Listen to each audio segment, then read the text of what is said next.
welcome back to the channel. So today we are here with yet another speed build. Today we are going to be creating the Blue Opal Seafood Bistro. And the reason why we are even doing such a thing is because A, I've been itching to build a restaurant, and B, I saw the perfect opportunity to do so.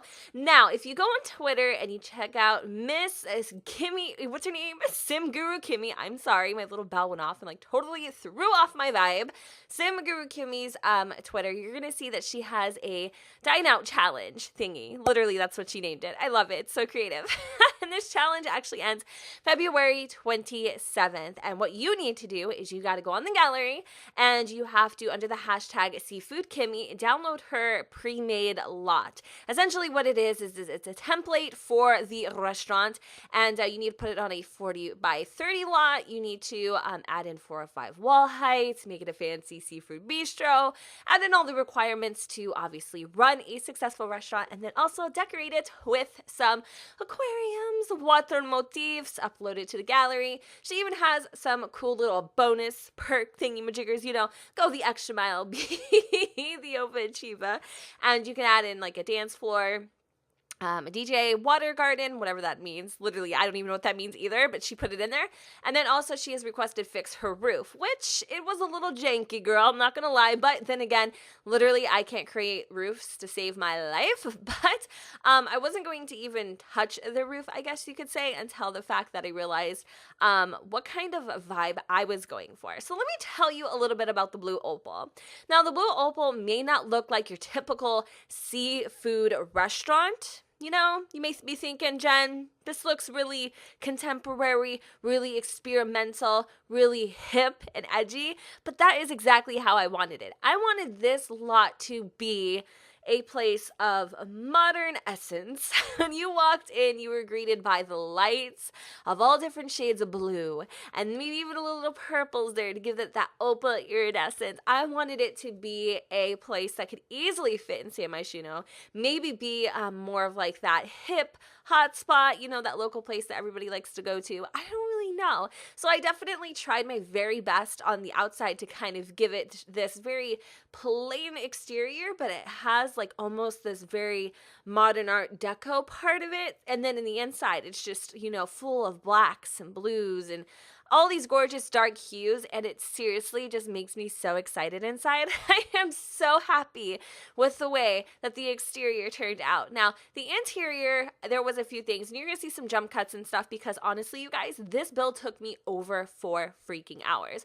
I am the ultimate slowpoke when it comes to building, as I'm extremely indecisive. I don't build a lot. So every time I jump in and I get my hands on something like this, it is an experiment in itself, right? You know, I'm playing with my new styles. I'm trying out new things that I've learned, all that kind of fun stuff. So I did have to cut some things out because it was literally like me playing with the wall for like 45 minutes. No joke, no lie, no exaggerations either. I did see though in the challenge rules that there is this possibility that I don't know if I was allowed to kind of take out some of the infrastructure that she had put inside the actual restaurant. Like she had some sort of like drop down kind of thing going on in the back, and I just felt like I wanted to play with the interior structure a little bit more. There was also the requirement for a private dining area, which I really love. In the end of the build, you're going to see us add that in there. So one thing I think I struggled with the most, and I always tell you guys my struggles because, I don't know, I just think it's fun to tell you like what I struggled with, was upstairs. There's just this little kind of cut out in the ceiling that makes it really hard for me to add anything else in there. And it being more of like a lounge bistro kind of a place, I didn't really want to add in a DJ booth or a DJ dance floor. I just wanted to keep it very like, you know, casual and stuff. I did also place this in what's the name of the, oh my god, I forgot what the name of the damn world is.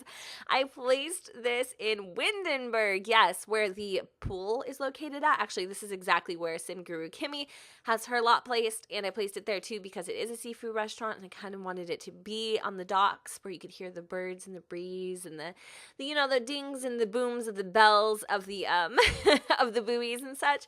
And yeah, I just like the way that the light comes in. There's like all different angles. There's no real safe place for this place to hide from the sun. So you're going to get gorgeous ambiance lighting pretty much from sunrise to sundown. So I really am excited. I am. And that is exactly why I persevered and I finished this little turd in 4 minutes, I wish, I wish, in 4 hours, because I was having so much fun with it and I was so excited the way that it was turning out. And I felt like I just had the theme, the aesthetic. So let me tell you a little bit about my build style and a little bit more about the Blue Opal.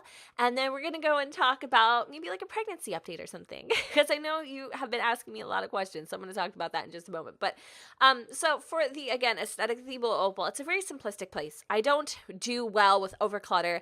I don't like things to be overly simplified, but I don't like things to be super like, when you walk in, you feel almost suffocated by all the things and all the items. I love simplicity.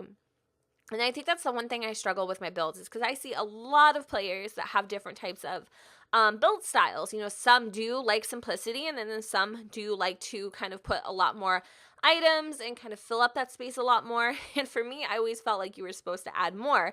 So for the longest time, I just realized that felt really unnatural. I don't like adding in a bunch of crap. I don't. But I did do a perfect balance of just enough and not too much, I guess. Anyway, so that's pretty much what you're going to see. It's a very simplistic place, but it has a lot of beauty in it.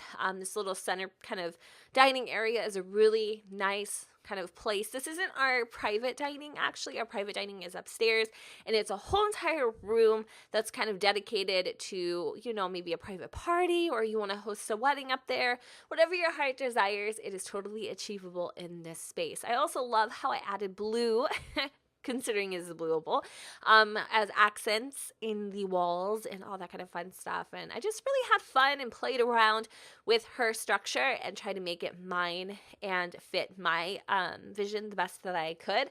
I also played a lot with some vintage glamour things. I used a whole bunch of stuff from different types of packs. I'm even like playing with the exterior a little bit here, but I realized I didn't really like the pop of color. Again, I really wanted it to be very clean on the outside so it could fit just about any sort of, you know, aesthetic of any world that you could probably want to put it in. But again, I think San Myshuno and I think Windenburg are probably your best bets. Again, this has to be on a 40 by 30 lot. That's what it's built upon, and it's also built upon the precipice that you would have it on a dock because of the you know, board planking on the outside and such. So I think that's pretty much all that I wanted to talk about when it comes to this build. I'm going to go ahead and just let myself continue showing you all what I'm doing. As you can see, I save a lot through the build just because I don't want to lose anything. And it's easier to save through here than it is to go and like save your entire game. So I just save like the lot, and it takes a lot less time for me anyway. Okay, so let's talk about pregnancy. I was going to do like a separate chit chat video, but I figured, you know, we got 30 minutes on the clock. Gonna run out of some stuff to talk about, right? Okay, so I want to tell you guys how my pregnancy is going. I get a lot of questions. I'm not very private when it comes to my pregnancy. I mean, on YouTube, I don't talk about it very much, but if you go on Twitter, I'm always, you know, complaining and groaning and moaning, or telling you some funny experience that happened to me while being pregnant. You know, I talk very vocally about it on there. So if you don't follow me on Twitter, you should. I'll have my Twitter handle down below in the description, in case you guys are wondering, you know, like, what's up, Jen, with the pregnancy? Because you don't talk about it much. I don't do many... Yeah, I don't do many like videos or anything really. I don't know, because I've been dealing with some stuff. So let's just be real. The beginning of my pregnancy, it's no secret, it was really rough. I know Jessica's had a really hard time with the beginning of her pregnancy, morning sickness and all that kind of stuff. It's rough, you know? It really is. And for this pregnancy specifically, I had none with Dominic. None. Nothing. Not even a queasy belly. There was nothing with him. He was so easy. And then with Enzo, if you guys didn't know, my son's middle name is going to be Lorenzo. The first name is still kind of a secret. But yeah, his name's going to be Lorenzo.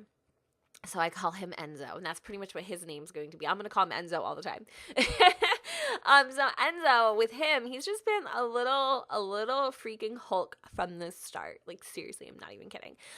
He is averaging a little bit bigger than he should be, just because he's just a bigger baby. Great. Joy for me. Like, jaws in that freaking delivery room. That's all I have to say.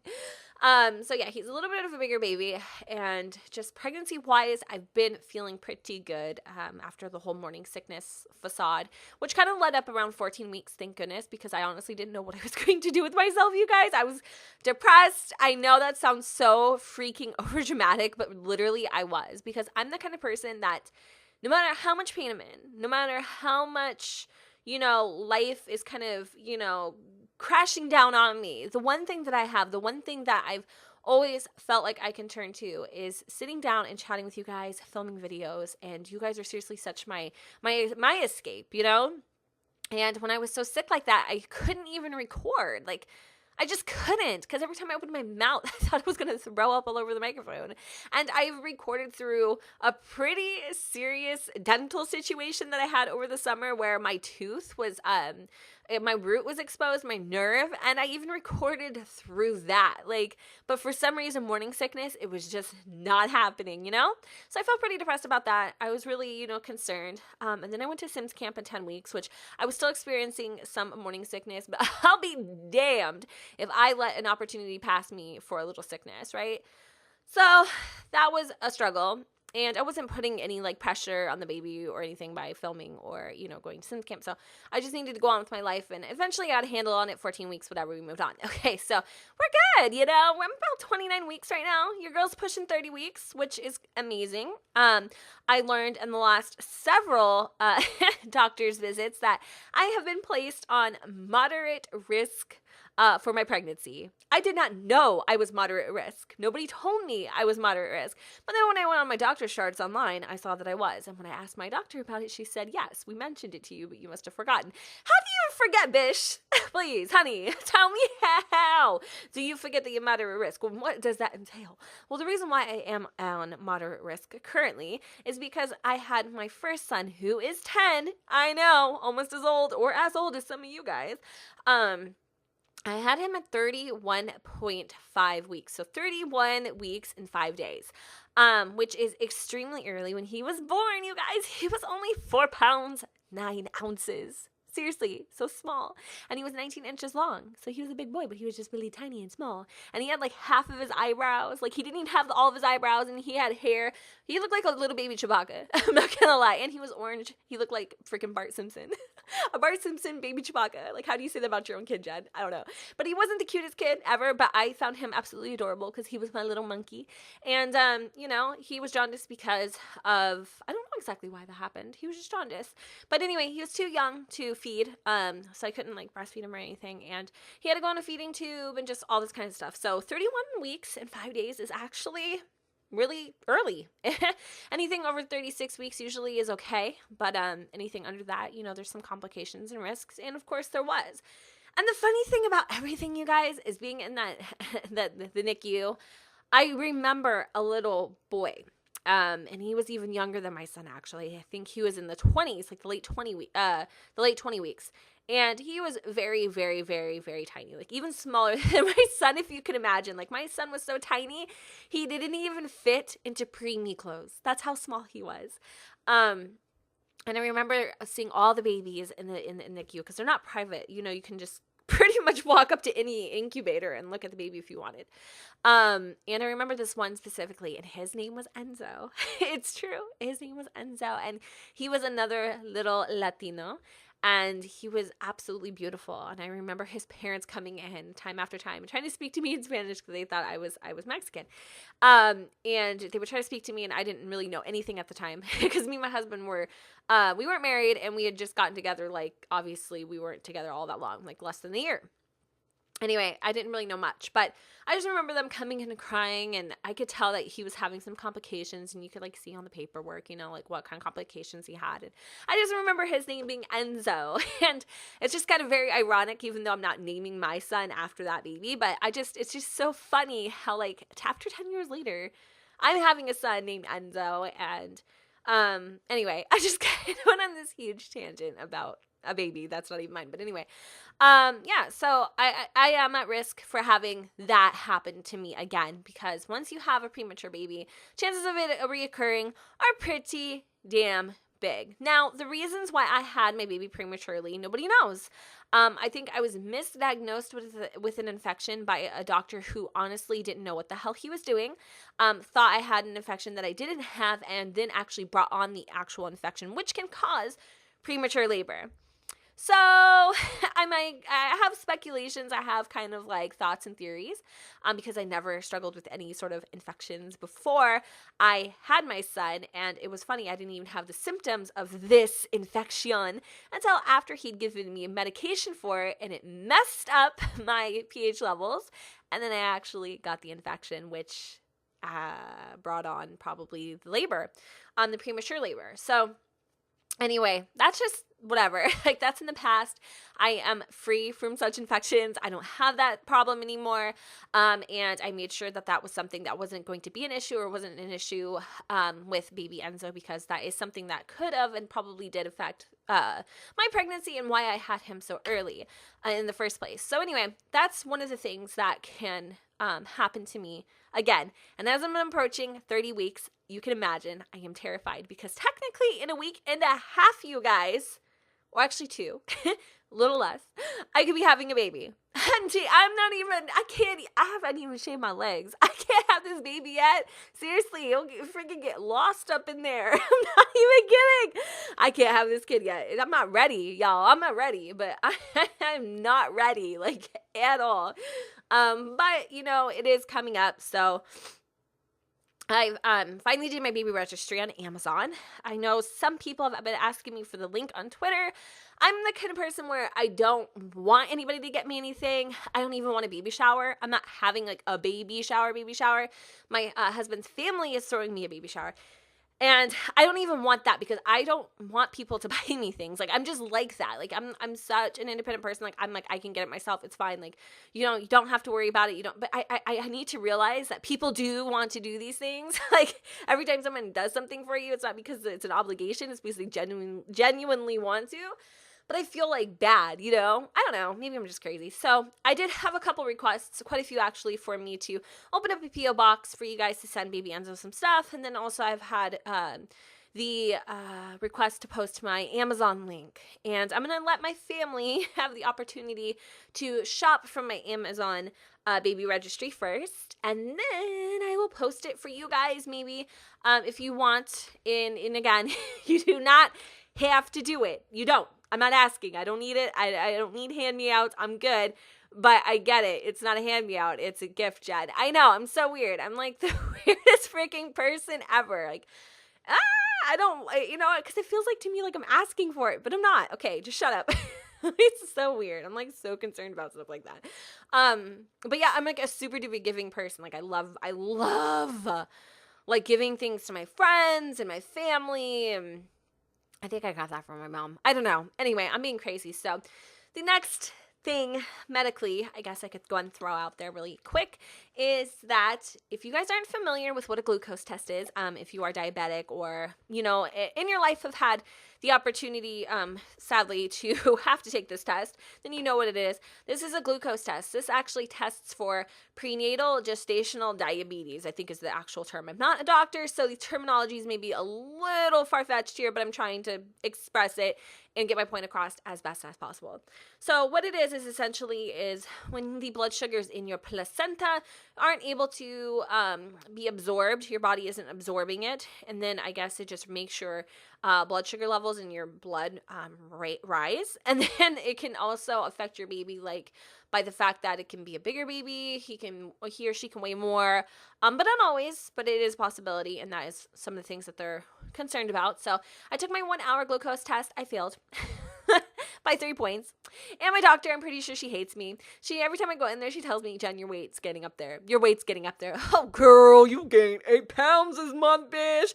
A bitch loves some damn cheesecake, all right? You need to fall back and have several seats, girl, while I sit here and chomp on this chocolate chip cheesecake. But no, really, though, I have a sweet tooth like no other. In the beginning of my pregnancy, I was losing hella weight from being sick.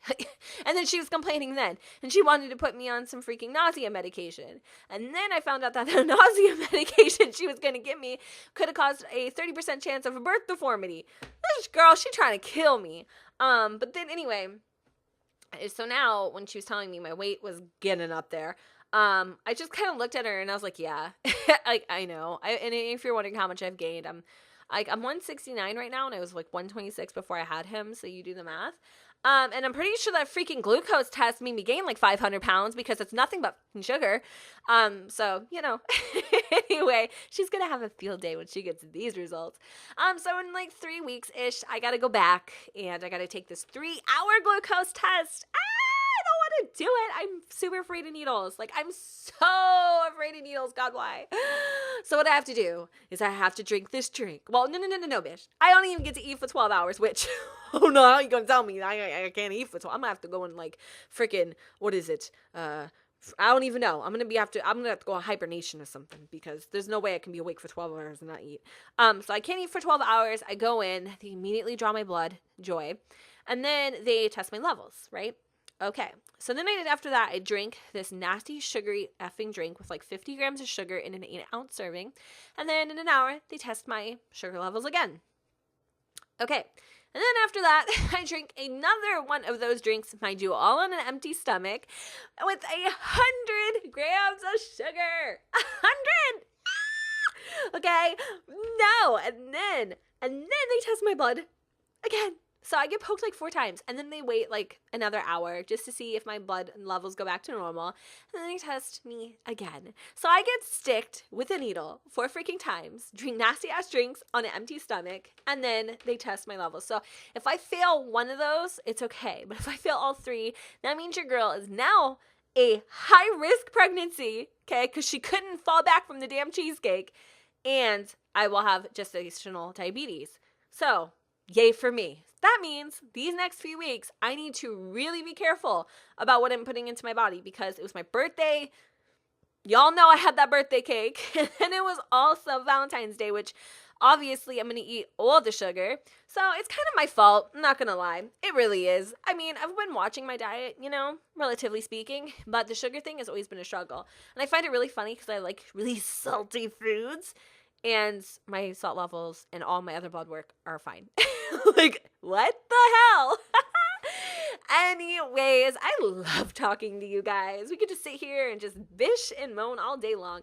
But yeah, so hopefully I won't be officially placed into it. Kind of right now, I'm on high risk, just until we get the results from these tests. And then if I have gestational diabetes, honestly, there's not really much they can do other than having me test my insulin after I eat and, just monitor it. And it's something that typically does go away if you don't have a pre-existing condition, obviously, which I don't, after the baby is born. So I'm going to definitely make sure that I, work out and exercise and eat healthy after the baby is born and even now. And I gained a lot of weight too with my son, my first son, Dominic. I actually gained 50 pounds in like 8 months.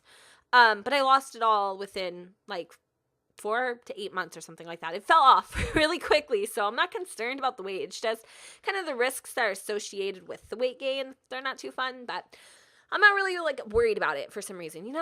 Pregnancy is stressful enough. Like to worry about a freaking couple extra pounds, like it's just annoying. A couple extra, I say. I'm pretty much doubled in size. Okay, just throw it on the tab. That's pretty much what I've been saying. Just throw it on the tab. But anyway, I love you guys, and I hope you enjoyed my little moaning and groaning. But I'm good. I'm fine. Everything's okay. I just can't exert myself right now. I have to be very careful. Also, my body is extremely sore. There's a lot of things I can't do. I can't pick up heavy things, that kind of stuff. Just the basics, the typical stuff you can't do during pregnancy. And because I am so close to the end of my pregnancy, I'm being very cautious of, this day going forward because I could literally have my son any day now. Just from past experience, which is kind of scary. So I am going to Winthrop on the 28th and the 21st, which is a 6-hour drive. I'm praying to God I don't have the baby in the mountains with no reception. But after that, that is the last big trip or anything that I am doing or taking because of the fact that, I don't want to be putting myself in a situation that, could essentially be not healthy for I or the baby. But it is what it is. So let's go back and give some homage to this damn restaurant. What do we think? Did Jen do a good job or not? I I am just finishing up the final details here, and I'm actually putting in that private room.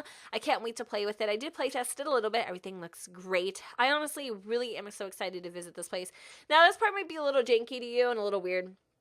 I did leave this part bare. You can add whatever you want. Like, I will add my version, obviously, up to the gallery. But you can add in whatever your heart desires. And, you know, if you want to fill in that space with whatever, you can. It's there. It's available to you. So I decided to put in some skylights up there just to be able to bring in some of that natural lighting that kind of comes in at the afternoon time. We also have some private dining on the deck, which I think is absolutely gorgeous. And I did white, kind of more of a really fresh and contemporary kind of vibe-esque sort of deal. And on the inside, it's just lush. I love it. So here I decided I was just going to put in some of the stuff from the glamour pack, you know, the punch bowl, the hors d'oeuvre. Oh God, why can't I say this? Hors d'oeuvres. The hors d'oeuvres table? Bish, what is it? That table. And I'm playing around a little bit, and then I realized, like, this isn't private dining. If they can just, like, every time someone goes out to the terrace, they're gonna be walking right through your party. So I was like, all right, you know what, let's just cut this out a little bit. I decided to extend the hallway a little bit, so when you go and you check in, you know, the waiter brings you upstairs and puts you on the terrace, if that's where you would like to sit, and then you kind of go by these beautiful glass windows that kind of almost remind me of like a fish aquarium, and you can kind of see into the private dining area, you know, all the Sims who are just so bad and bougie, and they're having a good old jolly St. Nick time. And then I decided to put in double doors like that, add in a little more lights to give it some more balance, and then I also decided to play with some cool little decor items that almost give it like this official private room dining experience vibe. And I don't know if I did them yet, but I really love the aquariums and kind of putting them on top of this, I guess, shelf. I did play a little bit with some cupboards, but took away those later. There was just too much clutter. And as you can see, I'm recycling a lot of the same items that I used. And I realized that it really helps keep your theme consistent, and I added in different chairs and a different table than the ones that are available downstairs, because I kind of wanted to upscale it a little bit. You know, I wanted to make this a little bit more luxurious. So that's what I did. And there's a little kitchenette in there. You know, I mean, you can't necessarily cook, I guess, but you could if you wanted to add in a stove. I didn't. I just mostly kept it kind of chill, and then I put in some mirrors. Love these mirrors from Vintage Glamour. That's another thing, you guys, I've been using so much of. Vintage Glamour. The Glamour party pack or whatever, party glamour pack, that thing right there. See that? Yep, that's the little sign that tells you that this is a private room, private dining only, and this is the information you could call if you'd like to reserve it, if you can afford it. So Vintage Glamour, the glamour party stuff or whatever the hell, I used that a lot. I used a lot of stuff from Get Together and definitely City Living. So I feel like those 4 packs just really go great together. I don't know why. So yeah, those 4, that is very much what I used a lot of when I created the Blue Opal, which is just called Blue Opal right now, but it will be the Blue Opal. So as you guys can see, the lighting and stuff is very dreary and just kind of yellow. I don't know, like my dientes. And then so I do, and then in the pictures you'll see, I go in and I customize all those lights, the lighting strips, and do all that jazz off camera because this was such a long build already. I was kind of getting tired, but I do those final touches at the end there. And of course, that little, I guess, area where you kind of go through might look a little weird, but overall, I really like it. It's definitely exactly my style, and I love the effing kitchen. I think the kitchen is just beautiful. It's so gorgeous. I love the lighting. I would love to be a chef at the Blue Opal because honestly, it's the ambience of the kitchen is very inviting. It's exciting. I love it. And then I added some signs, and we're going and we're just kind of, you know, zhooshing up the outside a little bit, giving it a little more, you know, a little more something because it was just kind of looking a little plain there. But again, I didn't really want to do too much on the outside. I like things simple so that they fit, and I feel like this fits. Adding in some of those lights there, which are really fun, especially if you place the lighting, and just doing my final touches. So with that said, I hope you guys enjoyed this build. If you did, don't forget to go and comment, rate, and subscribe. Let me know what you guys think in the comments down below where the sun doesn't shine, and I will have this up on the gallery at Gen 2606. So yeah, in case you're interested. All right, guys, thank you so much for watching, and I will see you all next time. Bye, guys.